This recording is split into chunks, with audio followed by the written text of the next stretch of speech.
Hakim-Hakim 16. Simson di Gaza. Pada suatu kali ketika Simson pergi ke Gaza, dilihatnya di sana seorang perempuan sundal lalu menghampiri dia. Ketika diberitahukan kepada orang-orang Gaza, Simson telah datang ke sini, maka mereka mengepung tempat itu dan siap menghadang dia semalam-malaman itu di pintu gerbang kota. Tetapi semalam-malaman itu mereka tidak berbuat apa-apa karena pikirnya, nanti pada waktu fajar kita akan membunuh dia. Tetapi Simson tidur di situ sampai tengah malam.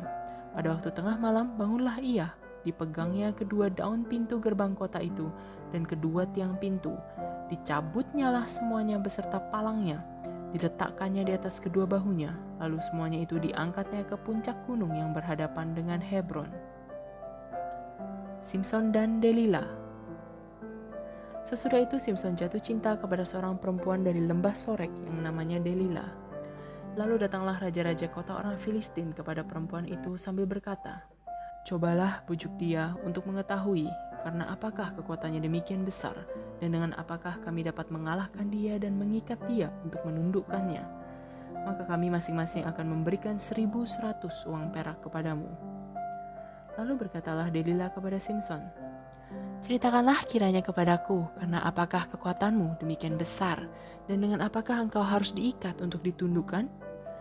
Jawab Simson kepadanya, "Jika aku diikat dengan 7 tali busur yang baru yang belum kering, maka aku akan menjadi lemah dan menjadi seperti orang lain manapun juga."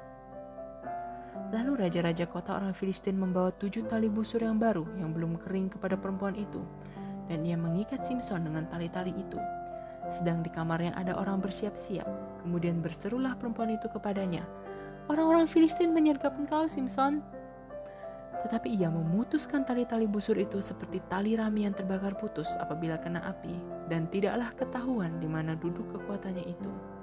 Kemudian berkatalah Delila kepada Simson, "Sesungguhnya engkau telah mempermain-mainkan dan membohongi aku. Sekarang ceritakanlah kiranya kepadaku dengan apa engkau dapat diikat."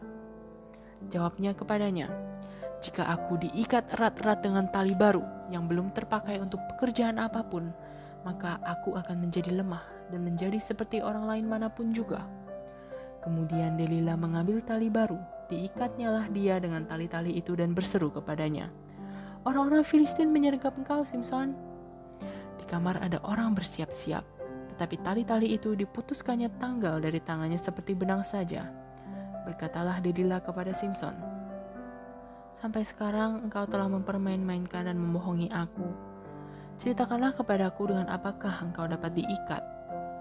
Jawabnya kepadanya, "Kalau engkau menenun ketujuh rambut jalinku bersama-sama dengan lungsin, lalu mengokohkannya dengan patok, maka aku akan menjadi lemah dan menjadi seperti orang lain manapun juga." Kemudian perempuan itu mengokohkan lagi tenunan itu dengan patok. Lalu berserulah ia kepadanya, "Orang-orang Filistin menyergap engkau, Simson." Tetapi ketika ia terjaga dari tidurnya, disentaknya lepas patok tenunan dan lungsin itu. Berkatalah perempuan itu kepadanya, "Bagaimana mungkin kau berkata aku cinta kepadamu, padahal hatimu tidak tertuju kepadaku? Sekarang telah 3 kali engkau mempermain-mainkan aku dan tidak mau menceritakan kepadaku, karena apakah kekuatanmu demikian besar?" Lalu setelah perempuan itu berhari-hari merengek-rengek kepadanya dan terus mendesak-desak dia, ia tidak dapat lagi menahan hati sehingga ia mau mati rasanya. Maka diceritakannya kepadanya segala isi hatinya. Katanya, "Kepalaku tidak pernah kena pisau cukur, sebab sejak dari kandungan ibuku, aku ini seorang nazir Allah. Jika kepalaku dicukur, maka kekuatanku akan lenyap daripadaku, dan aku menjadi lemah dan sama seperti orang-orang lain." Ketika dilihat Delila bahwa segala isi hatinya telah diceritakannya kepadanya, disuruhnyalah memanggil raja-raja kota orang Filistin. Katanya, "Sekali ini lagi datanglah kemari, sebab ia telah menceritakan segala isi hatinya kepadaku." Lalu datanglah raja-raja kota orang Filistin itu kepadanya sambil membawa uang itu. Sesudah itu dibujuknya Simson tidur di pangkuannya. Lalu dipanggilnya seorang dan disuruhnya mencukur ketujuh rambut jalinnya, sehingga mulailah Simson ditundukkan oleh perempuan itu, sebab kekuatannya telah lenyap daripadanya. Lalu berserulah perempuan itu, "Orang Filistin menyergap engkau, Simson." maka terjagalah ia dari tidurnya serta katanya, "Seperti yang sudah-sudah, aku akan bebas dan akan meronta lepas." Tetapi tidaklah diketahuinya bahwa Tuhan telah meninggalkan dia. Orang Filistin itu menangkap dia, mencungkil kedua matanya, dan membawanya ke Gaza. Di situ ia dibelenggu dengan 2 rantai tembaga, dan pekerjaannya di penjara ialah menggiling. Tetapi rambutnya mulai tumbuh pula sesudah dicukur. Simson mati. Sesudah itu berkumpullah raja-raja kota orang Filistin untuk mengadakan perayaan korban sembelihan yang besar kepada Dagon Allah mereka, dan untuk bersukaria, kata mereka, "Telah diserahkan oleh Allah kita ke dalam tangan kita, Simson, musuh kita." Dan ketika orang banyak melihat Simson, mereka memuji Allah mereka sambil berseru, "Telah diserahkan oleh Allah kita ke dalam tangan kita, musuh kita, perusak tanah kita, dan yang membunuh banyak teman kita." Ketika hati mereka riang gembira, berkatalah mereka, "Panggillah Simson untuk melawak bagi kita." Simson dipanggil dari penjara, lalu ia melawak di depan mereka. Kemudian mereka menyuruh dia berdiri di antara tiang-tiang. Berkatalah Simson kepada anak yang menuntun dia, "Lepaskan aku, dan biarkanlah aku meraba-raba tiang-tiang penyangga rumah ini, supaya aku dapat bersandar padanya." Adapun gedung itu penuh dengan laki-laki dan perempuan. Segala raja kota orang Filistin ada di sana, dan di atas sotoh ada kira-kira 3.000 orang laki-laki dan perempuan yang menonton lawak Simson itu.